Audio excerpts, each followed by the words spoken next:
I absolutely could not pass up a chance to buy one of these SaberMach Jedi Fallen Order mats. We'll put a link in the description if you want to check it out. And it seemed like today was the perfect time to unroll it, because the focus of today's episode is props and villainy. Yep, it's time for another Geek of the Week.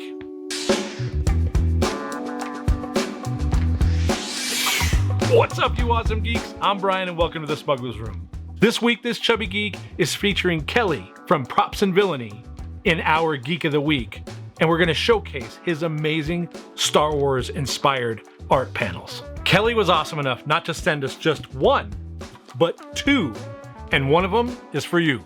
But we'll get to that giveaway here in a bit. For now, let's get these things open.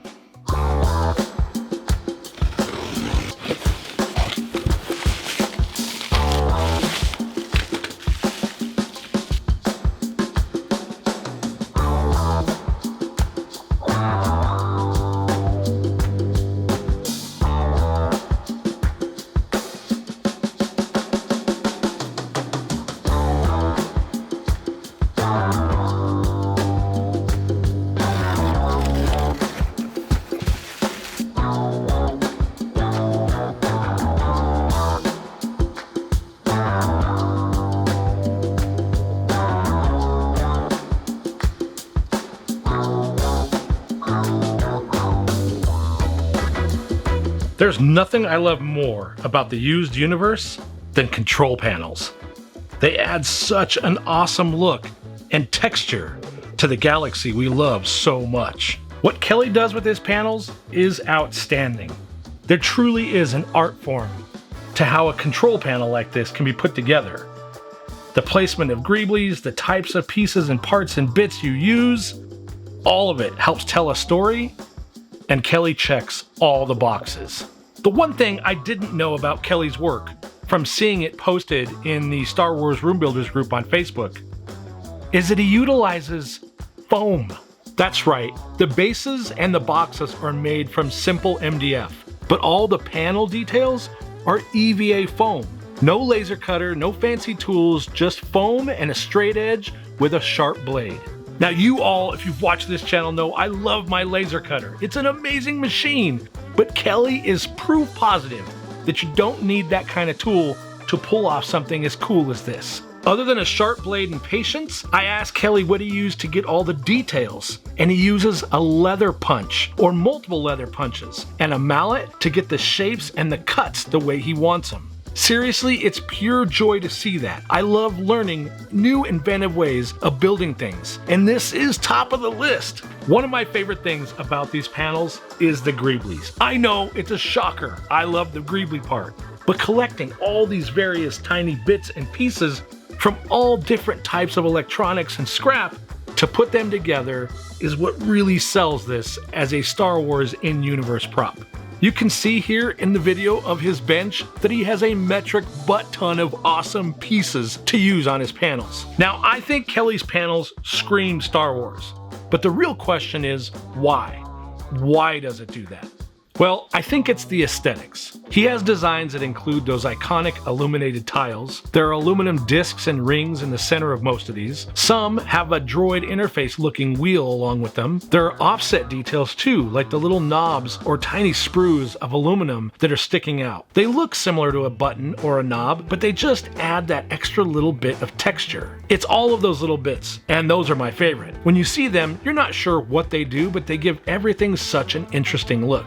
It's Star Wars texture. Okay, I need to calm down.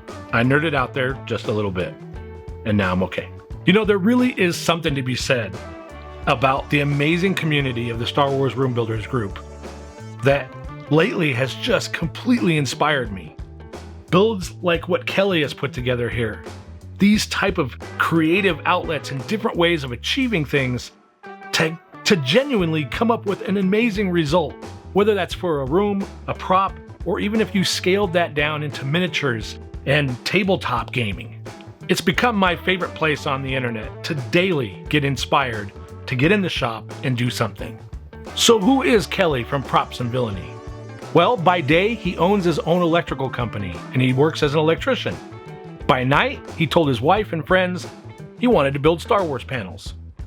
I can picture Kelly's wife's face right now, and the look of confusion that comes over someone who doesn't understand when their spouse or someone else that they're close with says they want to do something like that. I've been there, my friend. But he dove in, made the panels, and now he's giving them to fans all over the place. He's made over 40 panels, and you can find them on his website. We're going to link that below as well. He has spread a lot of joy building these panels, and people send him stuff all the time. He has friends in the AV business that send him old electronics. He strips them down, takes all the parts and pieces out, and builds one artistic panel after another. And let's face it, what this really is art. And aside from all that, Kelly actually has done his own room building.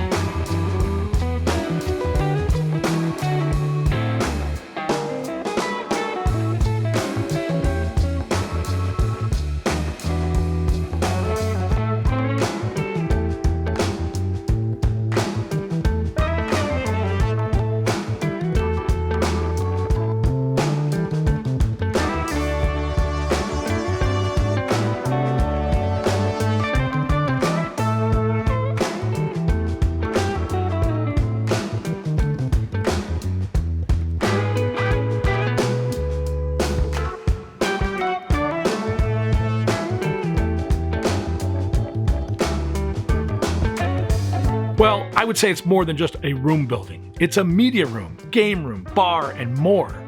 He's worked on it little by little over the last 6 years to get it to this point, and it's turned out great. Oh, and if you want a panel for yourself or something custom, Kelly will make that for you. You can reach him on his website at propsandvillainy.com. We'll put a link in the description below. Reach out to Kelly, drop him a note, suggest a custom project, and let's see what he can do for you. Oh, and at the beginning, I mentioned that we're giving one of these away, and we are. So here's how you can get one of Kelly's panels. Go to our Instagram page and comment on today's post. It's going to be an image of both of these panels. In the comments below, tell us what you love about Kelly's prop design.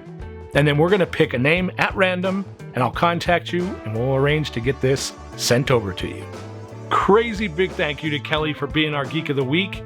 Man, we really appreciate you sharing your craft with us.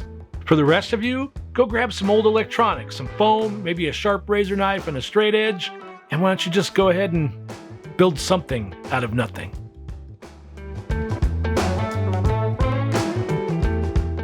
One of my favorite things about these panels is not to spit on them.